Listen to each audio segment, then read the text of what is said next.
Takbir. Allahu Akbar.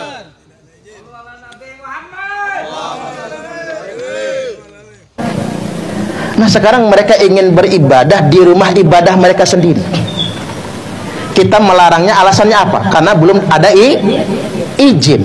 Mengapa belum ada izin? Karena memang nggak diizinkan. Saya belak-belakan aja nih Pak.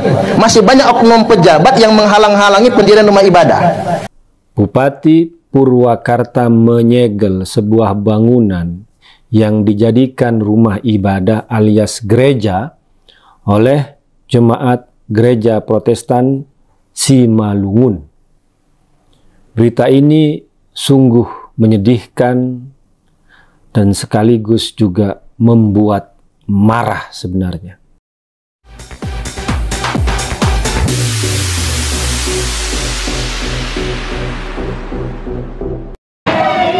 Shalom saudara-saudara yang diberkati oleh Tuhan kita Yesus Kristus. Puji Tuhan, jumpa lagi dengan saya Pendeta Edison Senain dari kota Manado.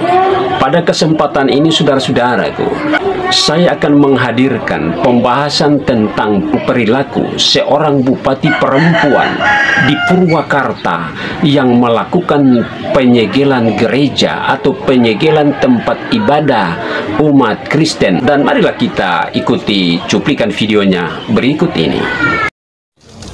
Takbir. Allahu Akbar. Nabi Muhammad.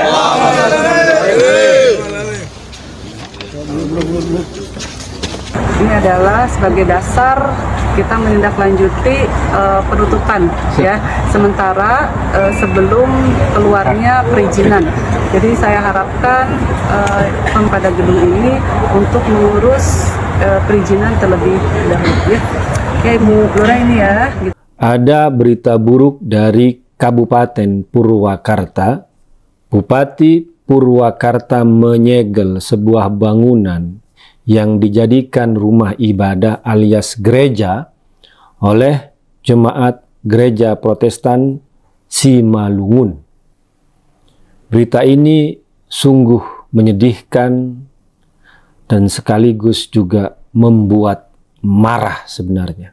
Yang membuat saya marah sebagai orang Islam, ketika kita menonton cuplikan video penyegelan bangunan tersebut, segel, ditempel, dilanjutkan dengan teriakan takbir dan sholawat. Ini merupakan penyalahgunaan terhadap takbir dan sholawat yang bisa disebut sebagai provokasi. Karena kalimat takbir adalah kalimat khas Islam. Kemudian yang disegel adalah bangunan yang dipakai untuk ibadah orang Kristen, gereja. Provokasi itu ingin membenturkan antara Islam dan Kristen dari tindakan tersebut. Ini yang membuat marah dan berbahaya. Kalau sang bupati ini melakukan tindakannya ini atas nama SKB 2 Menteri, maka seharusnya dia harus bertindak atas nama pemerintah. Tidak membawa rombongan orang-orang tertentu seperti ini, sehingga ini terkesan adalah di belakang bupati ini ada kelompok-kelompok intoleran yang melakukan tindakan tidak sesuai dengan amanat konstitusi. Memang sangat jelas di Indonesia ini saudara-saudara bahwa konstitusi negara yaitu UUD 45 itu diabaikan. Tetapi SKB 2 Menteri itu diutamakan, dan ini sangat miris saudara-saudaraku.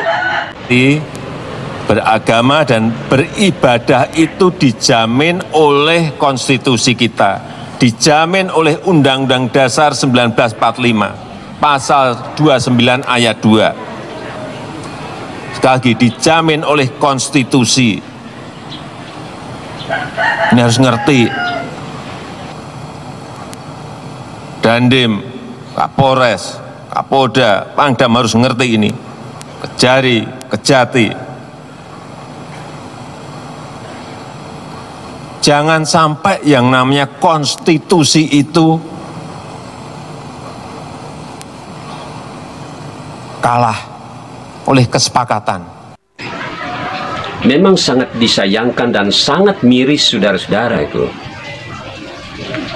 Sejatinya seorang bupati menjadi penengah, dan bupati punya otoritas ya untuk mengeluarkan izin. Mengapa mereka tidak ada izin? Ya, karena memang mereka tidak diberikan izin, saudara-saudaraku. Tidak mungkin mereka tidak mengurus izin, tetapi sudah pasti mereka itu tidak diberikan izin, ya, tidak diberikan izin. Nah, sekarang mereka ingin beribadah di rumah ibadah mereka sendiri. Kita melarangnya, alasannya apa? Karena belum ada izin. Mengapa belum ada izin? Karena memang nggak diizinkan. Saya belak-belakan aja nih, Pak. Masih banyak oknum pejabat yang menghalang-halangi pendirian rumah ibadah. Saya kalau bisa marahin pejabat itu tak marah, bener aja. Sayangnya saya ini bukan pejabat yang lebih tinggi, kan begitu. Kok ada ya? Dan saya menyayangkan Bapak Ibu ketika, mohon maaf ini, pemerintah daerah tidak bisa menyelesaikan masalah ini. Yang sangat miris adalah bupati turun langsung. Bupati turun langsung, dan ini sangat tidak baik bagi seorang pejabat publik. Turun langsung menyegel gereja, dan pemandangannya sangat tidak baik. Ya, tidak terpuji, saudara-saudara itu. Bupati turun langsung di lokasi dan membawa sekelompok orang yang meneriakkan takbir dan sholawat, dan itu sangat disayangkan. Terkesan bupati ini dilatar belakangi oleh orang-orang intoleran. Itu kesalahan bupati. Ya, saya berani ngomong, saya berani bicara, karena saya menuntut keadilan di negeri ini. Menuntut keadilan di negeri ini untuk kaum minoritas. Dan perlakuan seperti yang ditunjukkan oleh seorang bupati ini adalah perlakuan yang tidak mencerminkan seorang pejabat negara yang seharusnya dia dapat mengayomi semua elemen masyarakat.